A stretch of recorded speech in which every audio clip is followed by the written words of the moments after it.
after the speech, please. The project includes 7 to 9 minutes for the speech, followed by a 2 to 3 minute Q&A in which everyone is invited to participate. Please welcome SueAnn.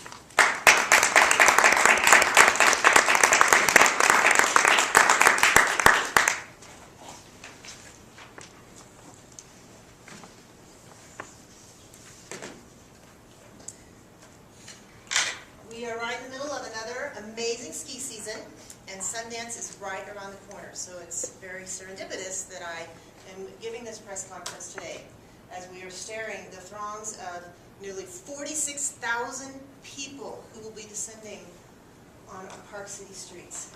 46,000 people came to see over 200 films last year at Sundance. It's projected to be about the same this year.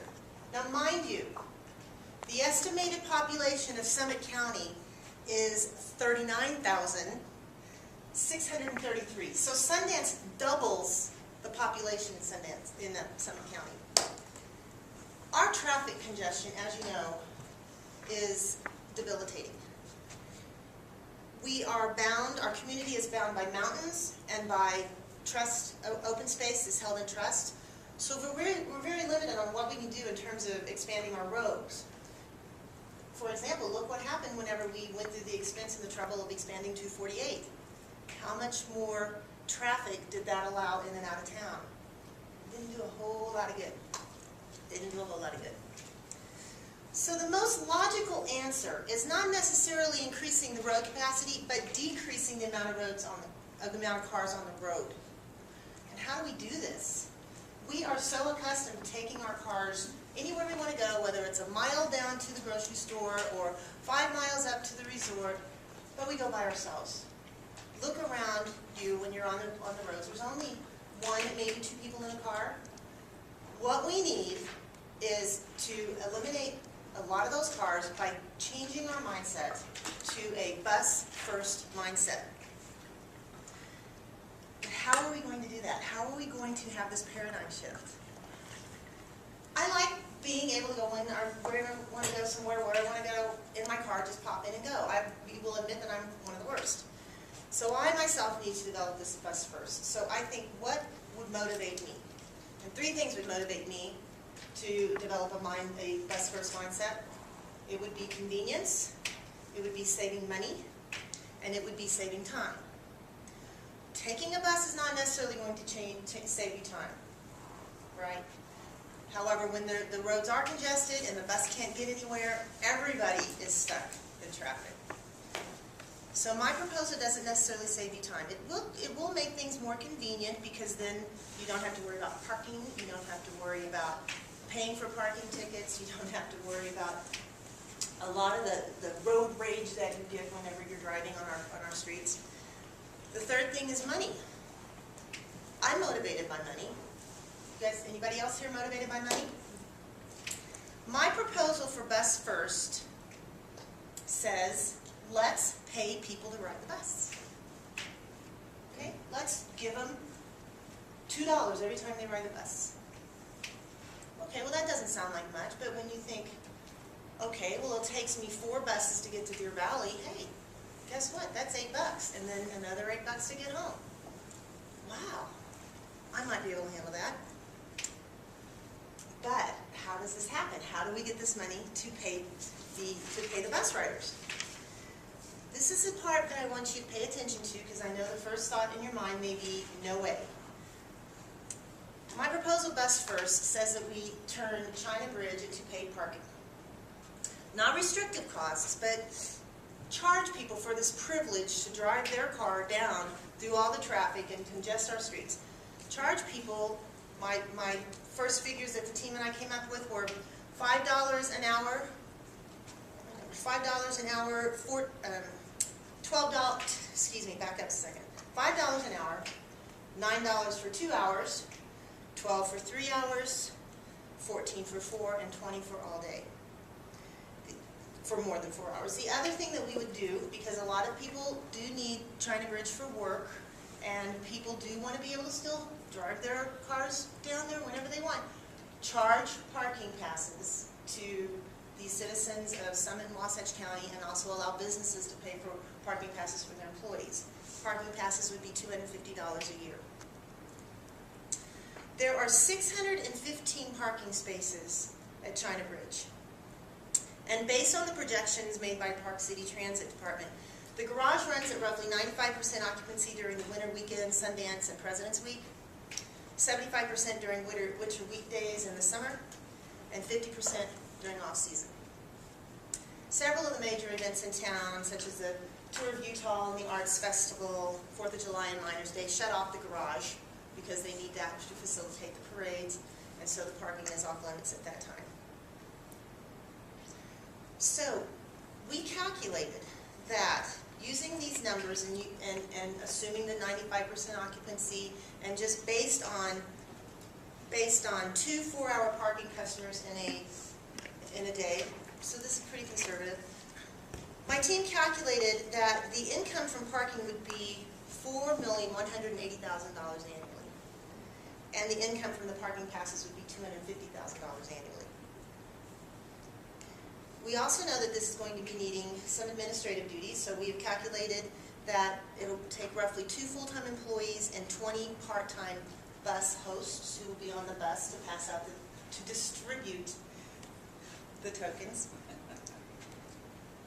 And based on these numbers, we would be able to distribute over 2 million tokens a year. These are what the tokens would look like. 2 million tokens a year. That is more than 5,500 tokens a day. That's a lot of tokens. So we'll probably have a little bit left over, and we can use any extra income to pay for more buses, to possibly put Wi-Fi on buses. Second part of Bus First, what do we do with these tokens? You've gone to the mountain, you've earned 4 tokens. That's $8. Last week, you went to Fresh Market, or last week you went to Fresh Market and you earned 2 more tokens. So now, you've got $10, what is that, 2, 4, 6, 8, 10, $12 worth of tokens. What do you do with this? We're going to have a volunteer program for Summit County businesses where they can sign up for free to accept tokens. So you use your tokens and you go to Fresh Market to buy bread, or you go to No Name and buy a burger. Go to the Egyptian Theater, buy your tickets. The businesses don't have to participate, but if they do, we will make sure that it's a very quick and easy way for them to turn in their tokens and get reimbursed dollar for dollar from the county, from this fund. So the money goes to the bus drivers, to the bus riders, and then it goes back into the community, back into our Park City businesses. And it is paid for all by the China Bridge parking and by the parking passes. So this program, it's going to take a while to develop that paradigm shift and get people to think Bus First. But I think that this is a pretty good incentive. It's going to help our community in several ways. We'll help create that mass transit mentality and reward people for riding the bus. It will put money back into the community by letting the riders take their tokens and use it at businesses in the county. It'll provide a new profit center, which could be used to buy more buses, just like the new hybrid buses, the electric buses that we just purchased for our transit center here. And it will decrease traffic to Old Town and the resorts and along the Highway 224 corridor. Are there any questions? I've heard an idea about using Uber drivers, or as I like to say to bother my kids, Uber drivers. Try Uber drivers or Lyft drivers to substitute for buses during, after hours. You see a bus driving around at 10 o'clock at night. There's nobody on it. Did you think about using a combination, where the city would actually pay for the Uber fee? I have thought of that. It's a different proposal. When I was in Barbados last summer, there is a van system that just goes up and down the different corridors, the different traffic corridors. There's no schedule. If you wave your hand, just like a taxi, they'll stop, you'll get in with 15 other people in this van, and then when you need to get out, you just tell the driver and you jump out, and it's just $2. It's like a hopper. So it's similar to that. So, and I know that there's a lot of ideas that we do need to consider. And having a Uber driver supplement the bus system So we live in Pine Brook, and I think for us to start taking the bus, we would need more direct routes and more frequent departures. Yes. It shouldn't take an hour to get into Park City. I completely agree with you. I completely agree with you. One of the things that will help save time will be to get the cars off the road so the buses aren't stuck in traffic. And with this bus first proposal, the income that we can make above and beyond what we distribute in tokens can be used to buy more buses, which would be able to allow possibly more Pine Brook to Old Town expresses. So that's something that the Transit City can work on, you know, as they have more, the Transit Committee can work on as they have more data from this project. John? How are you going to prevent token transients from arriving in Park City and just trying to live off the tokens, and people are just jumping on one bus and the next bus and the next bus and filling their pockets with tokens all day? The tokens don't cost much to make. We've been looking at different vendors for making the tokens. And if they ride the bus and they put the money back into the community and back into the businesses, then it helps the businesses. So, but we do state in our proposal that we will have at least 20 bus hosts who hopefully can help monitor that. If they start seeing some sort of a pattern, they can address that, and then we can discuss how we can resolve that. But with any project, you're going to have people that try to take advantage of it.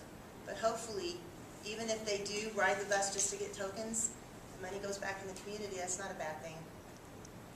So there's not a way of turning a token into $2.